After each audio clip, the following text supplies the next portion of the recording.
You're listening to the Hustle Inspires Hustle podcast. Here, we'll help you unlock the secrets of entrepreneurship and self-development. This is your host, Alex Quin. I'm a full-stack marketing executive and global keynote speaker. Get ready to get real-world knowledge from top-level entrepreneurs and world-class business leaders. Hey guys, Randy Zuckerberg here. Hi everyone, it's Neil Patel, and you're listening to Hustle Inspires Hustle. This is the motherfucking CEO, Andy Frisella. You're listening to Hustle Inspires Hustle with Alex Quin. Become an authority and thought leader in your niche. Join a free private community of entrepreneurs and professionals looking to grow their business and optimize their performance. Get easy to learn resources and materials that empower your personal and financial success. Easily accessible for free on desktop and mobile app. Go to hustleinspireshustle.com/app to access now. That's hustleinspireshustle.com/app. Enjoy the rest of the episode. What's going on, guys? This is Alex Quin, and you're listening to the Hustle Inspires Hustle podcast. On today's episode, we have Pierre Hachar, one of the top Billboard music lawyers and operator of the Hachar Law Firm, focusing on entertainment, immigration, and litigation legal services, which are essential in the representation of its clients in the entertainment industry. The group has worked with artists and brands like Anita, Gente de Zona, Justin Quiles, Karol G, Live Nation, and many more. What's going on, man? What's up, Alex Quin? How you doing, my bro? Man, thank you so much for jumping on. Guys, to give you some context, I met Pierre about a year and a half back. He has a great team. He has great energy. I've been following him ever since, and I love the content that he's putting out. Pierre works in the entertainment industry, and he's making some massive moves. And I thought it would be fantastic for you guys to hear a little bit about what he has going on and how you could apply some of the stuff he has going on to build your career, whether you're interested in branding, whether you're interested in entertainment, or whether you're interested in actually getting into music, which is mostly what he's concentrating on right now. So Pierre, why don't you give us a little bit of background? Alex, first of all, thanks for having me on your show.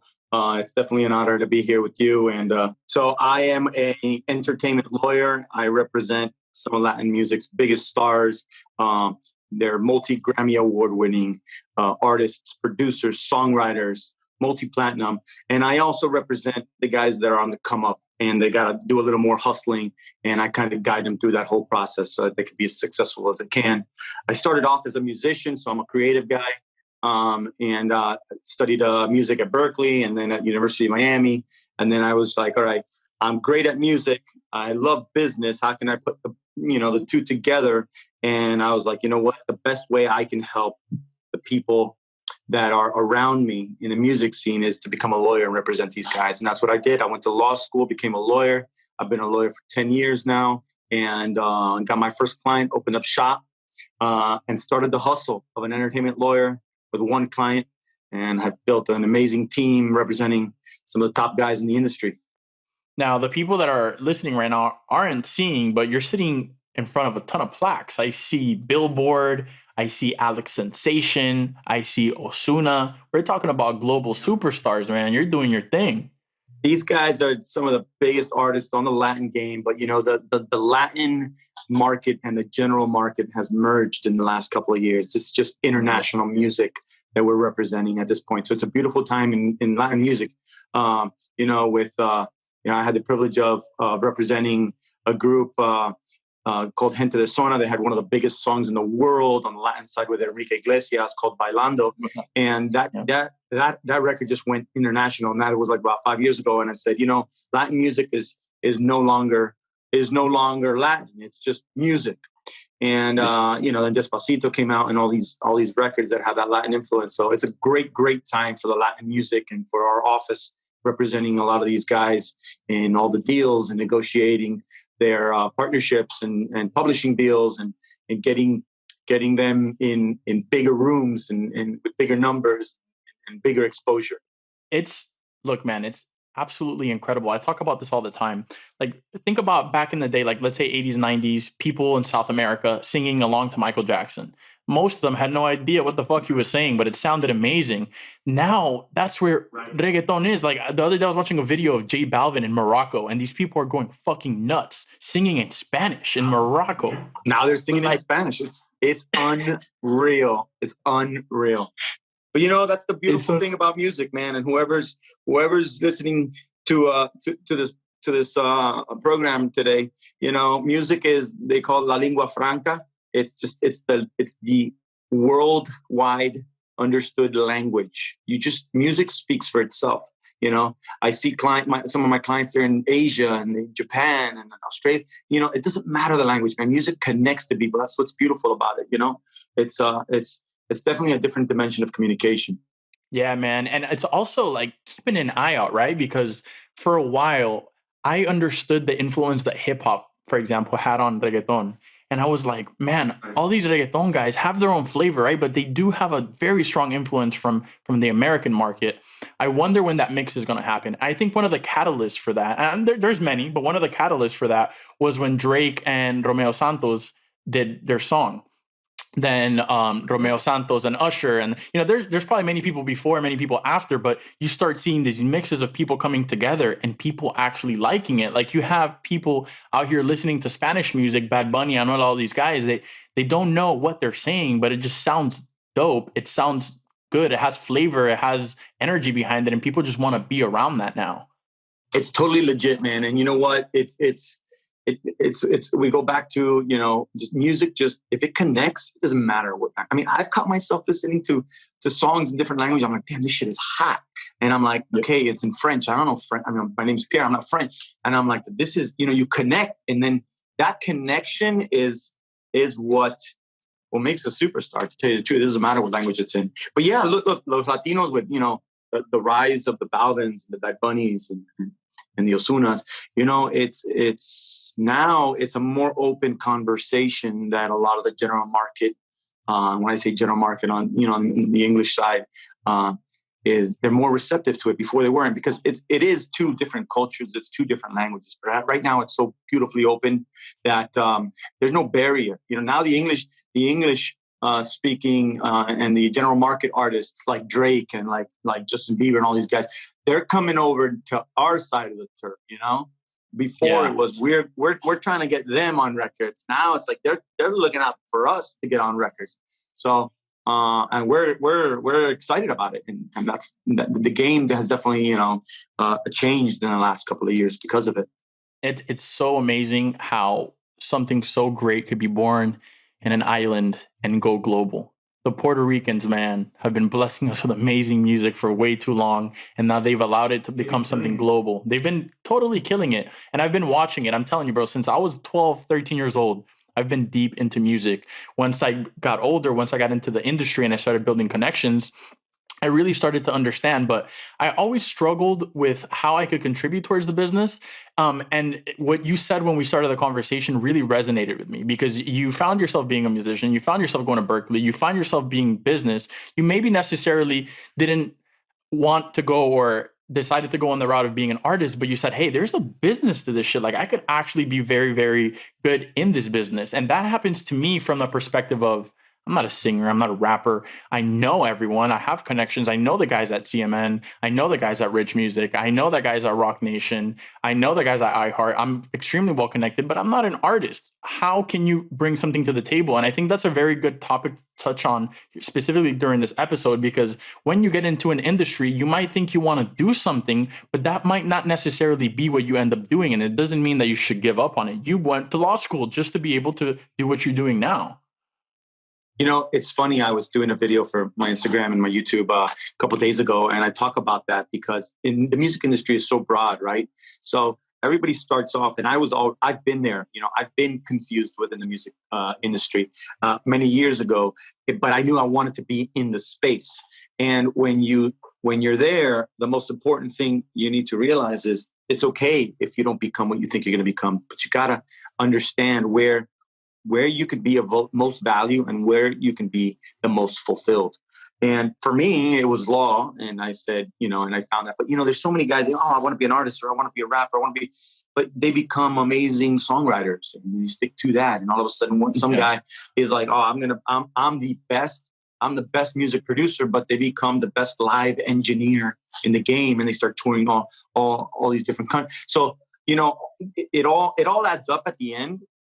The most important thing is, if you want to be in this space, is identify your purpose. I think at the end of the day, when you identify that purpose, you can channel your passion for music in a way that's going to be fulfilling, number one, and helpful, number two. Everybody in the music career is helpful in one way or the other. The engineer helps the artist sound better. The producer helps the record label and the songwriter and the artist sell more records. The record label helps fund and promote the artist. The artist helps the consumer enjoy music. Everyone has a purpose, okay? And everyone needs to fill a void for themselves and for the public. And when you find that, that's when you start succeeding. Yeah, people tend to listen to music, and a lot of the times tend to forget that it's a big ass group effort, man. Like, putting out some music. There's a shit ton of people behind one song. A shit ton of people. A shit ton. And the more success the song has, the more people were behind it. It just takes a village, man. Yeah. So look, man, you've been in the industry for a while. It must have been very rewarding for yourself and your team for you to get that Billboard recognition. That's pretty cool, man. That was very that was an amazing recognition. For me, it's always been a dream to be on. Since I became a lawyer, it was a dream to be on the top lawyers of Billboard's list. And I got on that list because my purpose of helping clients and having that fulfill me within the business is what brought me there. That nothing else helped. It was just, you do right by people and you take an ethical approach and you just go out there and hustle your game so that you can fulfill that purpose and you get recognized. So for me, it was an amazing recognition, definitely, to be amongst the top music lawyers in America.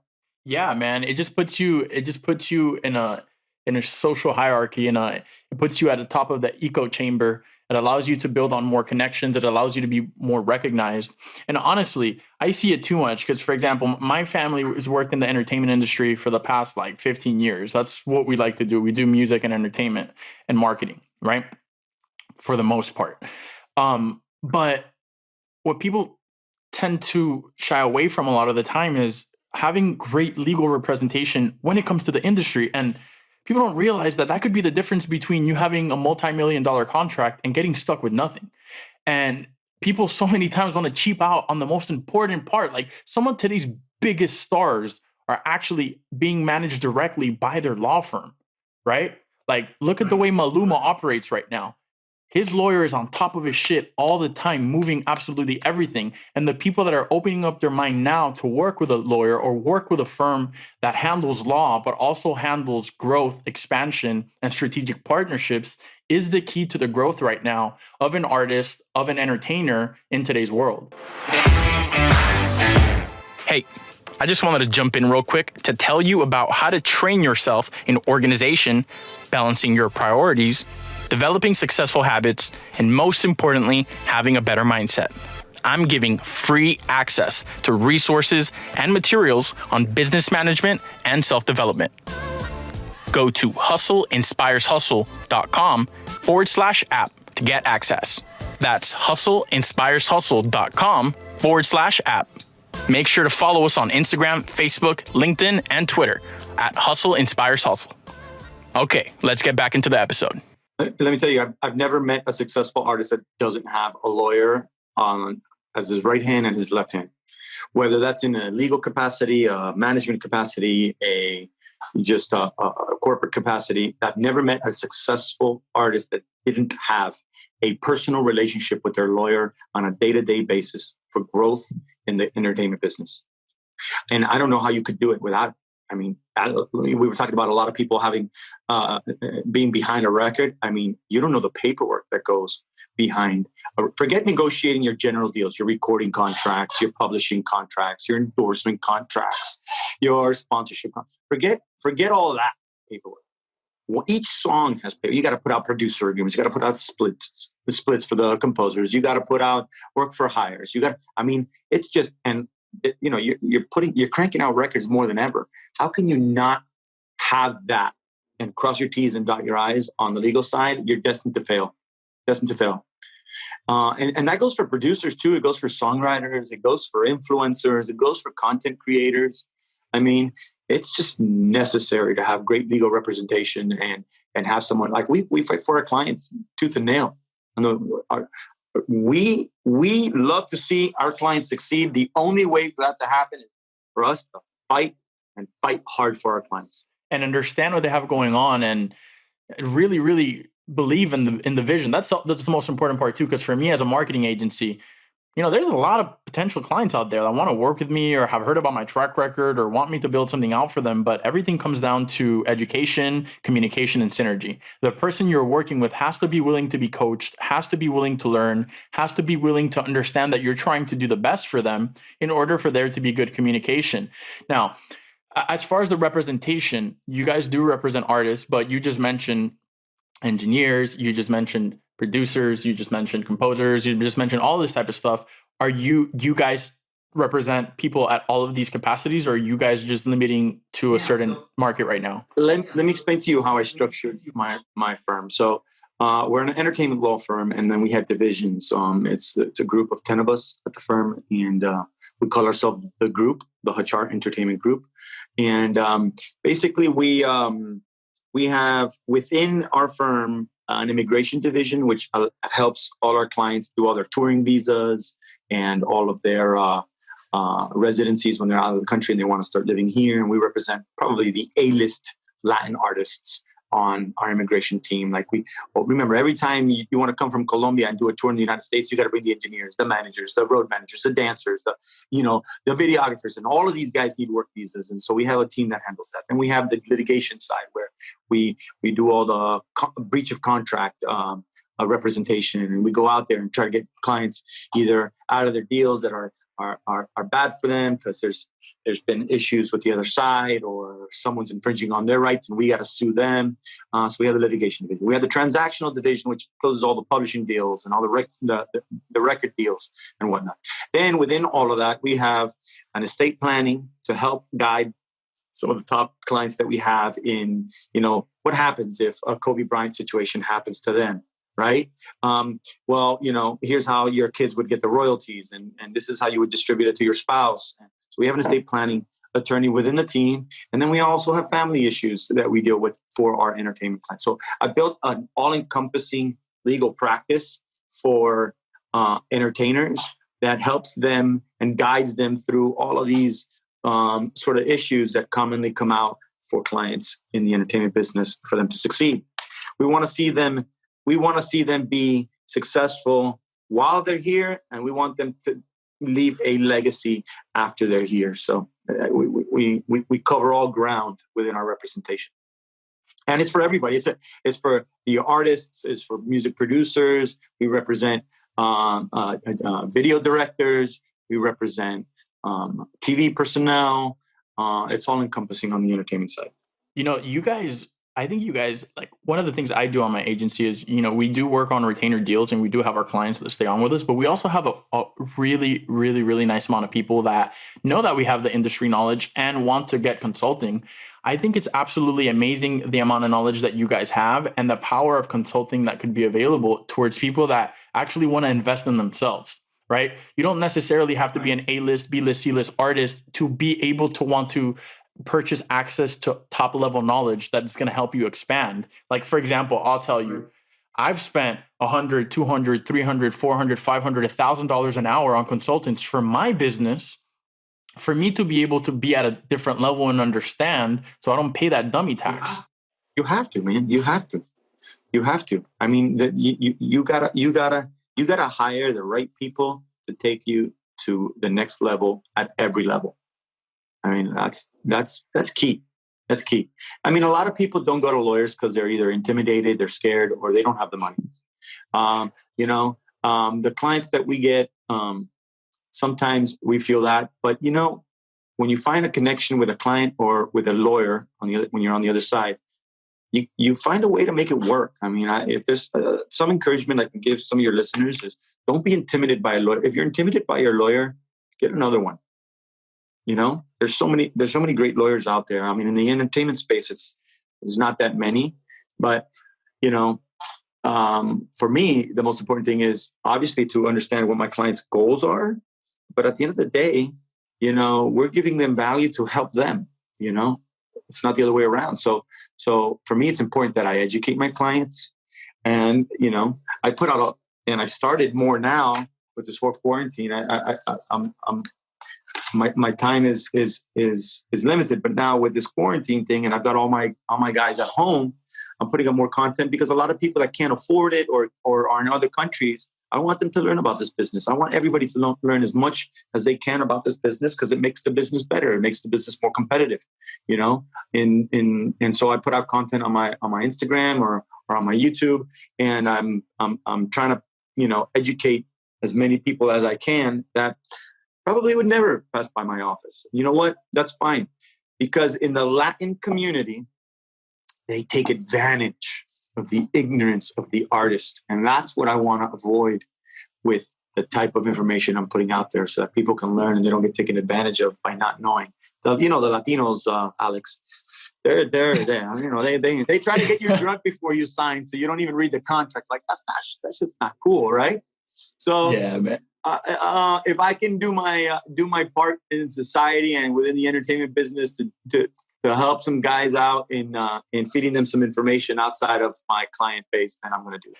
I think it's very important to put out great content that educates and teaches people, because not everybody could afford you at the moment. But man, life takes some crazy ass turns, Pierre. And that person who was dead broke last month could be a billionaire, millionaire next month. And you might be that person they remember watching that video.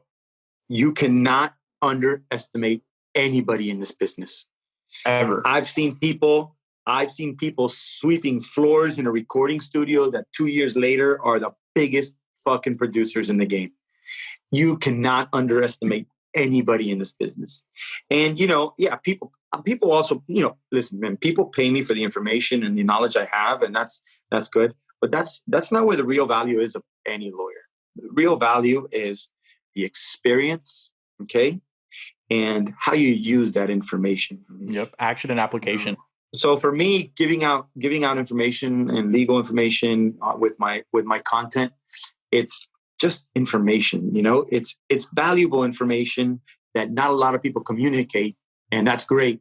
But that's not going to help you navigate a huge publishing deal where you're shopping a $15-20 million deal.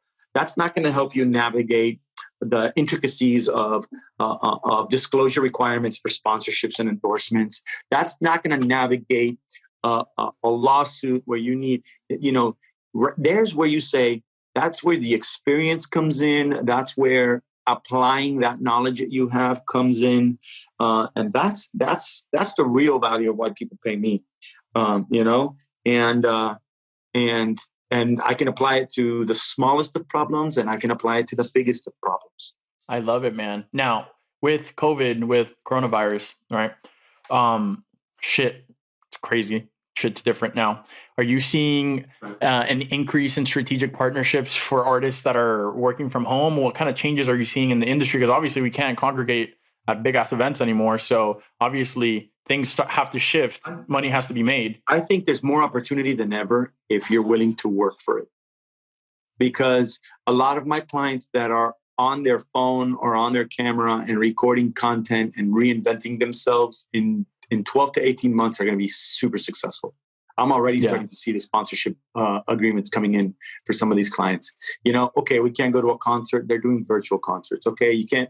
Okay, well, they're opening up new accounts. I mean, they could be masters at one social media, but they've abandoned Twitter or TikTok, for example. And now I see them on. They're hustling the hustle of social media now more than ever, creating valuable entertainment content. And those guys, I see huge opportunity for them. The guys that are waiting for this shit to die down, they're going to die down with it. Yeah, that's what I said when this whole shit started. You cannot act like, all right, I'm just going to wait for this shit to go back to normal immediately. Because what if it doesn't? Now you lost 2-3 months.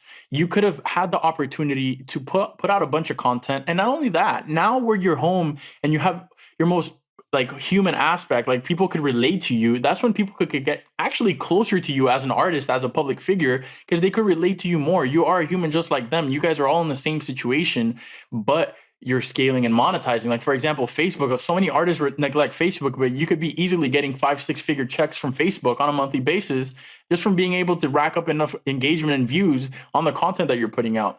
Like you just mentioned, a lot of people are overlooking TikTok. Look what Drake just did with the Tootsie Slide. Okay, that song was made for TikTok, bro. That song was made for TikTok, and that's why that shit is number one on the Hot 100. 100%. And now it's socially, listen, it's social media driven promotion for artists. I mean, before it was your traditional radio and TV outlets. Now it's the other way around. Like radio won't touch your record unless it's popping on Spotify and all these social media platforms like TikTok and Instagram. So you'd be stupid not to take full advantage of that, you know? And honestly, the competition gets fierce because you can go directly to your consumer now more than ever. You don't need middlemen. You don't need anything. You can get your phone, turn it on, go online, and start connecting with people. And let me tell you, I've seen artists go from 40,000 followers to 4 million followers, 12 months, 14 months. Yeah. People, when you figure your shit out and it connects, that's it, man. You're on that wave. Now you got to learn how to surf, you know? You got to learn how to surf. So there's more opportunity than ever. And like I said, those who take advantage of it during this time are the ones that are going to come out on top. There's definitely new ways to monetize. I'm setting up virtual concerts I've got plans to do arena shows. You can now sell arena show style tickets. Okay. When you're talking, 12 to 14,000 tickets for an arena show. And you could sell that from the comfort of a green screen studio or the artist's living room. So the shift, we are forcing the consumer to adapt to a new format of enjoying entertainment better than ever because people have no choice. They can't go to an arena. So it's an opportunity for the artist. Whereas maybe 3 months ago, if you did a virtual concert, nobody would even buy a ticket because they're going to go next week to the arena and they're going to be sitting, the 9th row and go scream with their friend. Or at the club or anywhere else entertaining themselves. Yeah. Yeah. I mean, that applies to any venue, but it may go back to that, by the way. It may go back to that, but I think the world has definitely taken an advanced push on accepting new grounds for artists to monetize their talents. Yeah. So look, guys, you heard it, Pierre Hachar.